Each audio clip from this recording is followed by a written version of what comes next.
तो hello friends, कैसे हैं आप लोग। आज हम लोग सॉफ्टवेयर इंजीनियरिंग के लास्ट यूनिट को डिस्कस करने वाले हैं, यूनिट नंबर 5। और अभी तक हम लोगों ने टोटल चारों यूनिट को कवर अप किया हुआ है। अगर आपने वीडियोस को नहीं देखा है जरूर देख लीजिएगा। प्लेलिस्ट का लिंक आपको नीचे डिस्क्रिप्शन बॉक्स में मिल जाएगा, आप वहां से प्लेलिस्ट को चेकआउट कर सकते हैं। साथ ही साथ वीडियो को लाइक करके एक प्यारा सा कमेंट करना है ताकि मुझे भी मोटिवेशन मिल सके।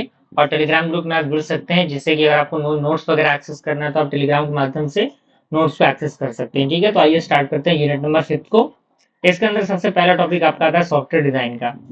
यहाँ पे कह रहा है कि during the software design phase, यानी सॉफ्टवेयर डिजाइन फेज के दरमियान, उसके दौरान the design document is produce, यानी इसके अंदर क्या होता है, जो डिजाइन डॉक्यूमेंट होता है वो प्रोड्यूस होता है, जो बेस्ड होता है किस पे, कस्टमर के रिक्वायरमेंट पे, as documented in SRS document. ठीक है, यानी ये कस्टमर के रिक्वायरमेंट पे आधारित होते हैं, जो कि सॉफ्टवेयर रिक्वायरमेंट स्पेसिफिकेशन डॉक्यूमेंट के अकॉर्डिंग डॉक्यूमेंटेड होते हैं। ठीक है, दूसरा पॉइंट कह रहा है कि design phase transform SRS document into the design document, यानी जो आपका डिजाइन फेज होता है वो ट्रांसफॉर्म करता है एसआरएस डॉक्यूमेंट को किसमें, एक डिजाइन डॉक्यूमेंट में। ठीक है, अगला पॉइंट कह रहा है कि following items are designed and documented during the design phase, यानी अलग अलग आइटम्स डिजाइन और डॉक्यूमेंटेड होते हैं ड्यूरिंग द डिजाइन फेज।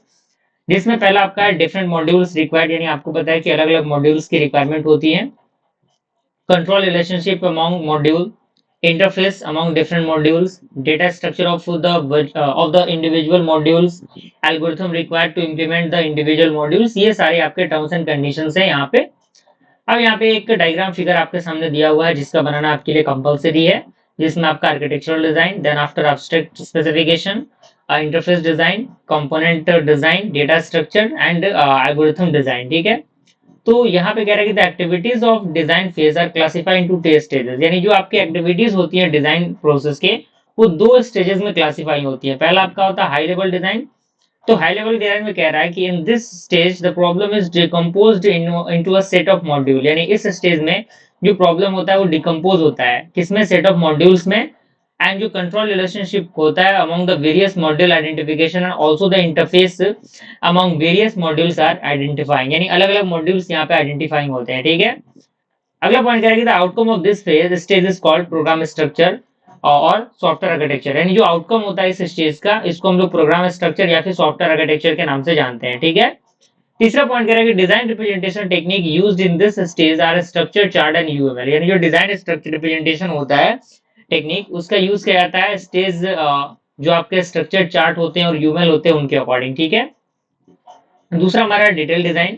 तो आफ्टर हाई लेवल डिजाइन, यानी हाई लेवल डिजाइन के बाद जो डिटेल डिजाइन है वो अंडरटेकन आता है, यानी उसको कैरी किया जाता है।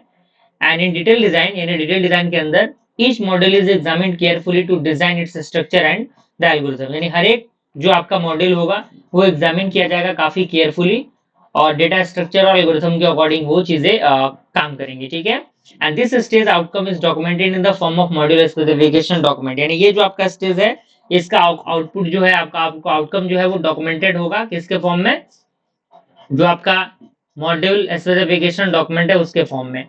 अगर हम कैरेक्टरिस्टिक्स की बात करें कि एक बेहतर सॉफ्टवेयर डिजाइन की कैरेक्टरिस्टिक्स क्या है, वो आपका है करेक्टनेस, यानी जो आपका डिजाइन होगा सॉफ्टवेयर का वो काफी करेक्ट होगा।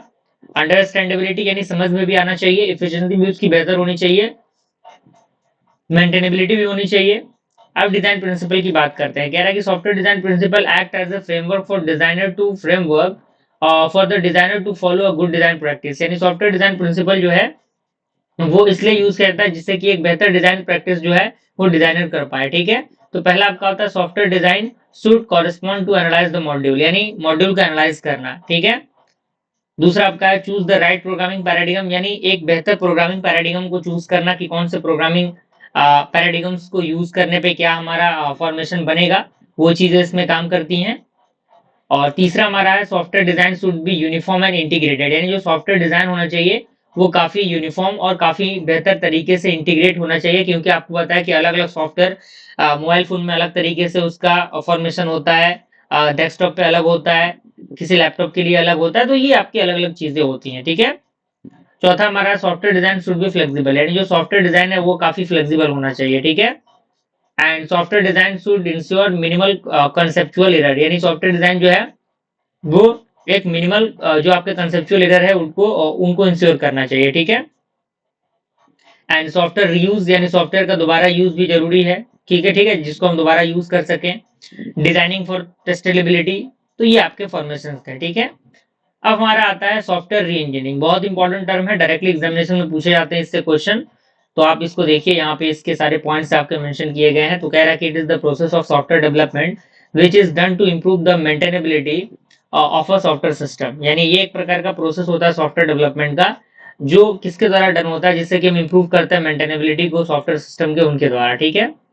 दूसरा पॉइंट कह रहा है कि सॉफ्टवेयर री engineering is the examination and alteration of a system to reconstitute in it in a new form। यानी ये जो आपका सॉफ्टवेयर री इंजीनियरिंग है वो एक बेसिकली एग्जामिनेशन होता है और अल्टरेशन होता है किसी भी सिस्टम का, जो हम रिकंस्टिट्यूट करते हैं एक नए फॉर्म में, ठीक है। री इंजीनियरिंग चेंज करता है bad design into a good design, यानी जो भी बैड डिजाइन होते हैं उनको गुड डिजाइन में कन्वर्ट करने का काम करता है। And it change an existing design instant of throwing it out, यानी ये जो आपका ऑलरेडी एग्जिस्टिंग डिजाइन होता है उसको चेंज करता है throughout it, okay. And अगला पॉइंट कह रहा है कि it is often difficult since changes often affect the whole system, यानी ये डिफिकल्ट होता है कि हम सारे सिस्टम को, होल सिस्टम को अफेक्ट करें, चेंज करें, ठीक है। एंड अगला पॉइंट कह रहा है कि in reengineering the rebuilding a software to create a more powerful product, यानी अगर हम दोबारा चीजों को क्रिएट कर रहे हैं तो उसके लिए मोर पावरफुल यानी काफी ज्यादा पावरफुल प्रोडक्ट की को क्रिएट करने की जरूरत पड़ेगी, ठीक है। तो this process encompasses a combination of sub processes such as reverse engineering, reconstructing, redocumentation, forward engineering and retargeting. यानी ये जो प्रोसेस है वो इनकम्पास करता है कॉम्बिनेशन को किसके, सब प्रोसेस के, जैसे कि आपका रिवर्स इंजीनियरिंग हो गया, रिकंस्ट्रक्टिंग हो गया, रीडॉक्यूमेंटेशन होगा, फॉरवर्ड इंजीनियरिंग एंड रीटारगेटिंग हो गया, ये सारी चीजों के लिए, ठीक है। एंड अगला पॉइंट कह रहा है कि software reengineering is the process of updating software without affecting it's functionality, यानी बिना फंक्शनैलिटी के अफेक्ट किए सॉफ्टवेयर को अपडेट करना यहाँ पे मेन रोल प्ले करता है, ठीक है। एंड दिस प्रोसेस में be done by developing additional features on software, यानी ये जो आपका प्रोसेस है वो डन होता है जब हम एडिशनल फीचर्स ऐड करते हैं सॉफ्टवेयर के अंदर, एंड ऐड करते हैं फंक्शनल जिससे कि हमें उस चीज की जरूरत पड़ती है और एक्सपीरियंस काफी बेहतर हो पाता है उस चीज के लिए, ठीक है। एंड यहाँ पे और भी कुछ पॉइंट दिए गए हैं। अब यहाँ पे कह रहा है कि why do we need software engineering, यानी आखिर हमें क्यों सॉफ्टवेयर इंजीनियरिंग की जरूरत पड़ती है। तो कह रहा है कि it is sometime a cost effective option for software system evolution, यानी सॉफ्टवेयर सिस्टम को कह सकते हैं कि इवॉल्व अगर हम कर रहे हैं तो कहीं ना कहीं वो चीजें काफी महंगी पड़ती है, इसलिए री इंजीनियरिंग का हम यूज कर लेते हैं। दूसरा आपका applicable when some sub systems of a larger system required frequent maintenance, यानी एप्लीकेबल जब आपका कुछ बड़ा सिस्टम जो है वो फ्रीक्वेंट मेंटेनेंस को रिक्वायर करे, and it involves putting the effort to make it easier to maintain, यानी ये जो चीजें हैं उनको इजी टू मेंटेन बना पाती है, ठीक है। अब आता है कि why software reengineering is a cost effective method to for software development, तो इसका पूरा फॉर्मेशन आपके सामने दिया गया, आप इसको देख सकते हैं। अब आता है सॉफ्टवेयर इंजीनियरिंग के प्रोसेस, तो यहाँ पे कह रहा है कि इट अंडरगोज 3 मेन प्रोसेस, यानी ये 3 मेन प्रोसेस से होकर गुजरता है। पहला आपका होता है रिवर्स इंजीनियरिंग, दूसरा होता है रिस्ट्रिक्टिंग, तीसरा होता है फॉरवर्ड इंजीनियरिंग। तो पहला आपका रिवर्स इंजीनियरिंग, रिवर्स मतलब क्या होता है, उल्टा। तो यहाँ पे कह रहा है कि the objective of reverse engineering is to derive the design and specification of a system from its source code, यानी ये जो ऑब्जेक्टिव होता है रिवर्स इंजीनियरिंग का वो होता है कि ड्राइव करता है ये डिजाइन एंड स्पेसिफिकेशन को सिस्टम के उनके सोर्स कोड के अकॉर्डिंग, ठीक है।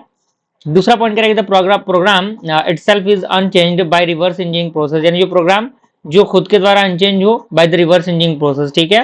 And the software source code is usually available as a input, यानी जो सॉफ्टवेयर सोर्स कोड है वो यूजुअली अवेलेबल होगा एज ए इनपुट की तरह। एंड अगला पॉइंट कह रहा है कि reverse engineering is not the source as री engineering but is a part of री इंजीनियरिंग, यानी जो आपका रिवर्स इंजीनियरिंग है वो सोर्स कोड और री इंजीनियरिंग का पार्ट नहीं है, लेकिन ये पार्ट है किस चीज का, री इंजीनियरिंग का, ठीक है। और रिवर्स इंजीनियरिंग परफॉर्म करता है ट्रांसफॉर्मेशन को from a lower abstraction to the higher one, okay. और इसका फिगर भी आपके सामने यहाँ मेंशन किया गया है। अगला हमारा आता है रिकंस्ट्रक्टिंग, रिकंस्ट्रक्ट का मतलब क्या होता है, दोबारा चीज को ड्रॉ करना। तो रिकंस्ट्रक्ट एक प्रकार का प्रोसेस होता है जो रीअरेंज करता है और रिकंस्ट्रक्ट करता है सोर्स कोड को और डिवाइड करता है जब रिटर्न करना होता है, फिर चेंज करना होता है प्रोग्रामिंग लैंग्वेजेस को तब, ठीक है। Reconstructing does not impact the functionality of software but enhance the reliability and maintainability, यानी ये जो आपका रिस्ट्रक्टिंग होता है वो इम्पैक्ट नहीं करता फंक्शनैलिटी को सॉफ्टवेयर के, लेकिन ये इनहेंस करता है जो भी रिलायबिलिटी होती है और मेन एबिलिटी होती है उसको।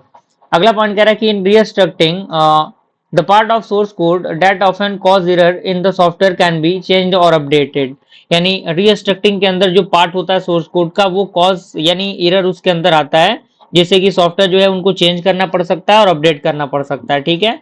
और अगला पॉइंट कह रहा है कि in restructuring we eliminate older version of certain part of the system, यानी जो भी ओल्डर पार्ट्स होते हैं सिस्टम के उनको हमें एलिमिनेट करना पड़ता है so that the software will perform up to date. Okay, यानी जो भी आपका है वो अप टू डेट होनी चाहिए, अप टू डेटा उसका होना चाहिए सारी चीजें। फॉरवर्ड इंजीनियरिंग भी आपका ये सेम होता है सॉफ्टवेयर इंजीनियरिंग प्रोसेस के तरह ही, लेकिन ये कैरी आउट करता है after the reverse engineering in री इंजीनियरिंग। ओके, अब हमारा एडवांटेज भी यहाँ पे दिया हुआ है, डिसएडवांटेज भी दिया हुआ है, आप इसको देख सकते हैं। अब हमारा आता है यूजर इंटरफेस, जिसे हम लोग यूआई बोलते हैं ना, वो क्या होता है। तो यूजर इंटरफेस के अकॉर्डिंग पॉइंट आपके सामने मेंशन किए गए हैं। कह रहा है कि it is visual part of computer application और function through which users interact with the computer software, यानी ये एक प्रकार का विजुअल पार्ट होता है जिससे कि जो यूजर होते हैं वो कंप्यूटर सिस्टम से इंटरेक्ट कर पाते हैं। ठीक है, गोल होता है यूजर इंटरफेस डिजाइन का बिजनेस को इंटरेक्शन और सिंपल एंड इफिशिएंट बना पाना एज पॉसिबल।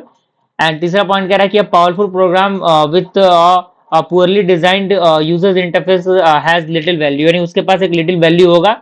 एंड जीयूआई जो होता है ग्राफिकल यूजर इंटरफेस, जो यूज करता है विंडोज को, आइकन्स एंड पॉपअप मेन्यू को, जो स्टैंडर्ड्स पीसी है उनको बनाने में मदद करता है। ठीक है, अगर हम इसके कैरेक्टरिस्टिक्स की बात करें यूजर इंटरफेस की, तो पहला होता है अट्रैक्टिव डिजाइन, यानी डिजाइन जो है वो काफी अट्रैक्टिव हो जाता है जिससे नंबर ऑफ यूजर्स इंटरेक्ट कर पाते हैं। क्लियर, यानी काफी बेहतर चीजें होंगी वहां पे। कंसाइज होगा, यानी कह सकते हैं कि काफी ज्यादा टाइम स्पेंड कर पाएंगे जो भी यूजर आएंगे किसी वेबसाइट पे या फिर किसी अनदर प्लेटफॉर्म पे। कंसिस्टेंट भी होगा वो और एफिशिएंट भी होगा, और ये फेमिलियर होगा, फॉरगिविंग होगा और रिस्पॉन्सिव होगा, यानी फीडबैक का प्रोसेस भी वहां पे आपको देखने को मिलेगा।